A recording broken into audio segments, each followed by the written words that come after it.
ये एक ऐप है जो लोगों के भविष्य को बताता है। इस ऐप की ये औकात नहीं है कि ट्रेन एक्सीडेंट कब होगा ये बता दे। इस ऐप की ये औकात नहीं है कि जो शेयर मार्केट कब ऊपर नीचे आएगा ये बता दे, नहीं। लेकिन जब इस ऐप को आप देखते हो तो ऐसे फर्जी बाबा होते हैं। मुझे इस बाबा से दिक्कत नहीं है, मुझे इस ऐप से दिक्कत नहीं है, मुझे इनके पहनावे से दिक्कत है। ये जो आप तिलक लगा के बैठे हुए ना, ये हमारे हिंदू धर्म का गर्व है। ये जो आपने राधे राधे यहाँ लिखा हुआ है ना, ये हमारा सम्मान है। इस प्रकार से राधे राधे का दुपट्टा और माथे में तिलक लगा के और यहाँ पे कंठी धारा माला डाल कर ये बोल दे कि हम बाबा हैं, हम तुम्हारा भविष्य बताएंगे। और तुम भविष्य के नाम पर क्या बता रहे हो? तुम्हारी शादी कब होगी, तुम्हारी लव मैरिज कब होगी, तुम्हारी गर्लफ्रेंड तुमको कब छोड़ के जाएगी।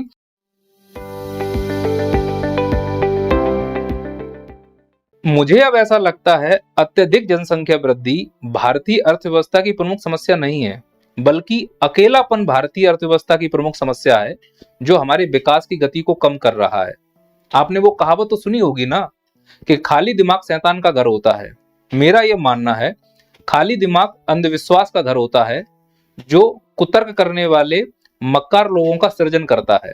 यानी यदि आप अंधविश्वासी हैं तो आप तर्क नहीं कर सकते और आपके अंदर मक्कारी के लक्षण होंगे, ये कंफर्म है। सोच कर देखिए, सर्वाधिक जनसंख्या वाले इस देश में लोग अकेलेपन का शिकार हो रहे हैं। और ये शिकार कैसे हो रहे हैं, मैं आपको इसकी क्रोनोलॉजी समझा रहा हूं, समझिए।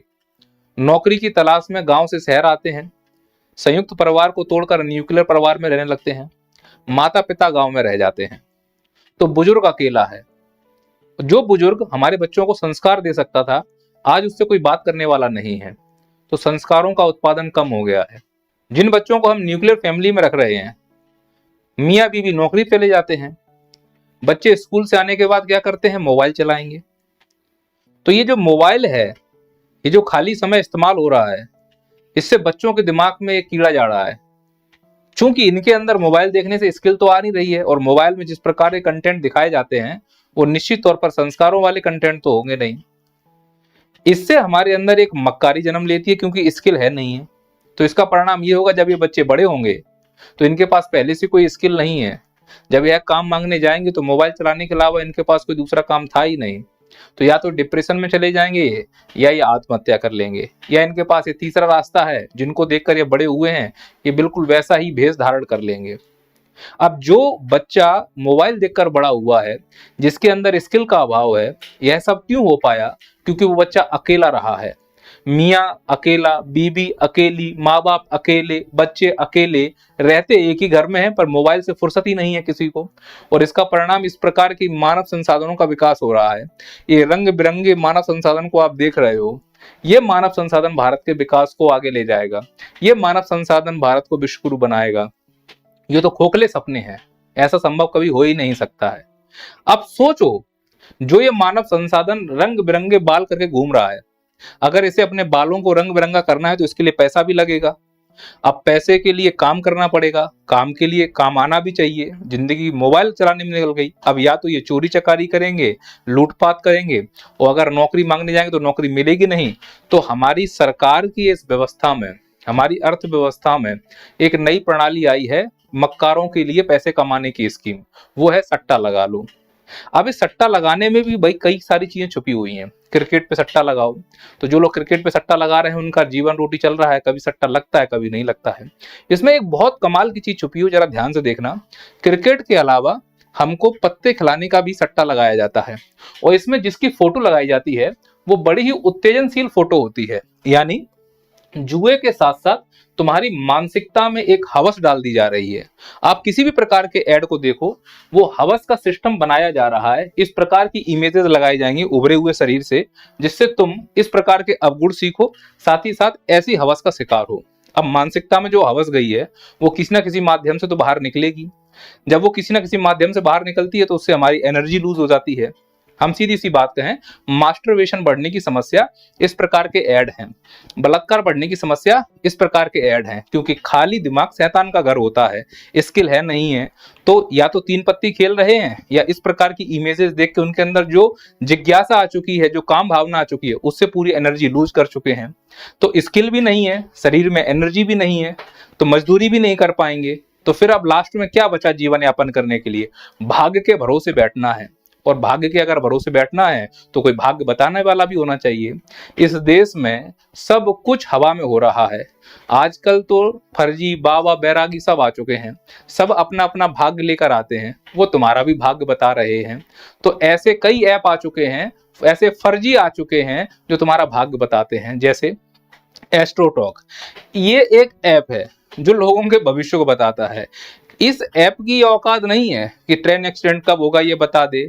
इस ऐप की ये औकात नहीं है कि जो शेयर मार्केट कब ऊपर नीचे आएगा ये बता दे। नहीं, ये ऐप हमको दिखा क्या रहा है? ये ऐप हमको दिखा रहा है कि देखो हम तुम्हें इस प्रकार से पैसे की बात बताएंगे, रोजगार की बात बताएंगे। मतलब इन्होंने अपने प्रचार में कुछ इस प्रकार के चित्र बनाए हैं जिससे हमारी मानसिकता में ये लगे कि ये लोग हमसे रोजगार की बात करेंगे, हमारे भविष्य को सुनहरा बनाने की बात करेंगे। लेकिन जब इस ऐप को आप देखते हो तो ऐसे फर्जी बाबा होते हैं। मुझे इस बाबा से दिक्कत नहीं है, मुझे इस ऐप से दिक्कत नहीं है, मुझे इनके पहनावे से दिक्कत है। ये जो आप तिलक लगा के बैठे हुए ना, ये हमारे हिंदू धर्म का गर्व है। ये जो आपने राधे राधे यहाँ लिखा हुआ है ना, ये हमारा सम्मान है। इस प्रकार से राधे राधे का दुपट्टा और माथे में तिलक लगा के और यहाँ पे कंठीधारा माला डाल कर ये बोल दे कि हम बाबा हैं, हम तुम्हारा भविष्य बताएंगे। और तुम भविष्य के नाम पर क्या बता रहे हो? तुम्हारी शादी कब होगी, तुम्हारी लव मैरिज कब होगी, तुम्हारी गर्लफ्रेंड तुमको कब छोड़ के जाएगी। ये इस प्रकार का भविष्य क्यों बता रहा है? क्योंकि खाली दिमाग शैतान घर है। हवस तो पहले ही भर चुकी है। हवस के अलावा हमारे शरीर में बचा क्या है, हमारे जहन में बचा क्या है? जो आता है या तो हम सट्टा लगाने की बात सोचेंगे, या इस प्रकार की जो हवस के चित्र बनाए गए थे बस उसी प्रकार की बातें हमारे साथ हो रही हैं। फिर इस प्रकार के ढोंगी लोग आ जाएंगे। ये देखो भगवा रंग पहनकर हमको मूर्ख बनाया जा रहा है।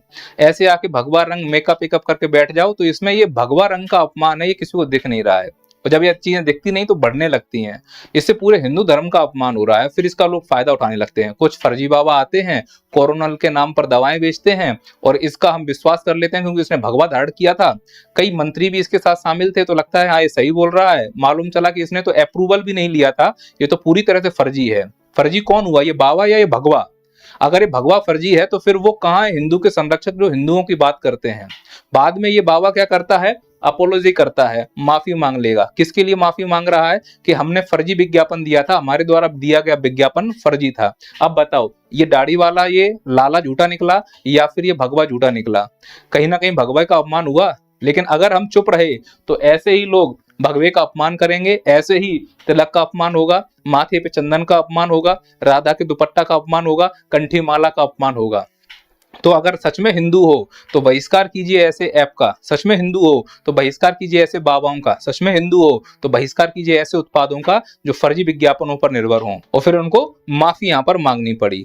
बिल्कुल वैसा लग रहा है फर्जी विज्ञापनों का केस। देखिए इनको, देखिए ये जो तुमको बेवड़े देख रहे हैं ये हमारे बच्चों को बता रहे हैं कि कैसे पान मसाला खाना चाहिए। अच्छा इनके अंदर क्या संतुष्टि है कि हम गुटखा नहीं बेच रहे हैं, हम तो इलायची बेच रहे हैं, पान बाहर पान मसाला बेच रहे हैं। इसको सैरोगेसी एक्ट कहते हैं। दिखाते कुछ और हैं, बेचते कुछ और हैं, पर एक्चुअली इनके उत्पादों से हमें कैंसर होता है। और हमारी समस्या समझना कि हमको दिखाया कुछ और गया था, बेचा कुछ और गया। ऐसे ही एस्ट्रो ऐप में था, दिखाया गया कि हम रोजगार की बात करेंगे, इसकी बात करेंगे, और बात वो किस पर कर रहे हैं? तुम्हारी लव मैरिज होगी, तुम्हारा एक्स तुमको छोड़ के जाएगा कि नहीं जाएगा, ये इस तरह की बातें हो रही हैं। इस प्रकार का भविष्य हमारा बताया जा रहा है। सोचो हमारी मानसिकता कहां पर आकर खड़ी हो गई है। और इस देश का दुर्भाग्य देखिए, पहले हमको गुटखा खाने के लिए बोला जाएगा, फिर हमको बीमारी होगी, फिर उसके लिए हमको पॉलिसी बेची जाएगी। अब ये पॉलिसी हमको लेनी चाहिए नहीं लेनी चाहिए, इसके लिए हमें कोई भविष्य बताने वाला होना चाहिए। तो फिर एस्ट्रोटॉक आ जाएगा। अरे कितना मूर्ख बनोगे? ये मूर्खों का जो पूरा देश बन चुका है। हम तर्क नहीं करते हैं, हम अंधभक्त हो चुके हैं। हम तर्क नहीं करते हैं, हम गलत रास्ते पर जा रहे हैं, हम किसी भी बातों पर विश्वास कर लेते हैं। अब प्रश्न उठेगा तो सर इस प्रकार के ऐप को बंद क्यों नहीं कर देते? ऐसे फर्जी बाबाओं पर बैन क्यों नहीं लगा दिया जाता? कौन लगाएगा? गोदी मीडिया। सोचो गोदी मीडिया जो दिन भर हिंदू मुस्लिम की राजनीति करती है, इनका घर कैसे चलता है? प्रचार दिखाकर। वो प्रचार में क्या दिखाएंगे? ऐसी चीजें दिखाएंगे जिससे युवा प्रोत्साहित हो रहा हो। युवा किससे प्रोत्साहित होगा? क्रिकेट मैच के ड्रीम 11 टीम बनाने पर, तीन पत्ती पत्ता खेलने पर, इस प्रकार के एस्ट्रो ऐप को देखने पर। उसे मालूम है कि अगर युवा जो भारत का है वो पूरी तरह से रोजगार की तरफ जा नहीं सकता, स्किल है नहीं है, तो उनको वो प्रचार दिखाओ जिससे वो आभासी दुनिया में खोए रहे। तो भाई ये लोग विरोध क्यों करेंगे? तो सरकार क्यों नहीं विरोध करती? भाई सरकार को तो ऐसी ही कंपनियों से जो गेमिंग वगैरह वगैरह करा रही है इनसे मोटा मोटा चंदा मिलता है। तो भाई राजनीति के लिए चंदा अगर मिल रहा हो तो देश का युवा गर्त में जा रहा है जाने दो, देश गलत रास्ते पे जा रहा है जाने दो, इन सरकारों को क्या फर्क पड़ता है? इसीलिए मैं भारत के सभी युवाओं से कहना चाहता हूं, जरा सोचिए, विचारिए कि आप अपना अधिकांश समय कहाँ दे रहे हैं। ये आपका अकेलापन आपको गलत रास्ते पे ले जा रहा है, ये आपका अकेलापन आपको मक्कार बना रहा है, ये आपका अकेलापन आपको तर्क करने की शक्ति छीन रहा है।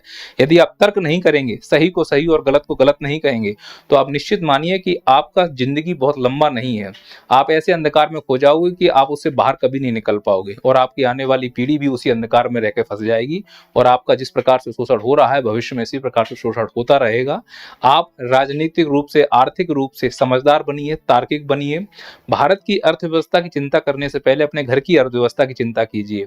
आप किसी मंदिर मस्जिद की चिंता करने से पहले, किसी भगवान की चिंता और अल्लाह की चिंता करने से पहले अपने माता पिता की चिंता कीजिए। वही हमारे असली भगवान हैं। अगर वो खुश हैं, वो आपके चाल चलन से दुखी नहीं है, तो आप ये मानिए कि आपको स्वर्ग या फिर जो भी आपको मिलना है वो सब मिलेगा। लेकिन इस प्रकार से अगर आप किसी राजनीतिक पार्टी के लिए झंडा उठाते घूम रहे हैं, उनकी गुलामी करते घूम रहे हैं, उनसे सवाल नहीं पूछ रहे हैं, तो ये मानिए कि आपसे माता पिता भी आपकी इन हरकतों से दुख हैं और आपको भी जीवन में दुखी होना है। इसीलिए कर्मठ बनिए, अपनी मेहनत पर भरोसा रखिए। आप अगर मेहनत करते हो तो भाग्य को भी बदला जा सकता है, ऐसा मेरा पूरा विश्वास है। जय हिंद, जय भारत। मेहनती बनना है, भारतीय बनना है, लोकर फॉर बुकर को अपनाना है।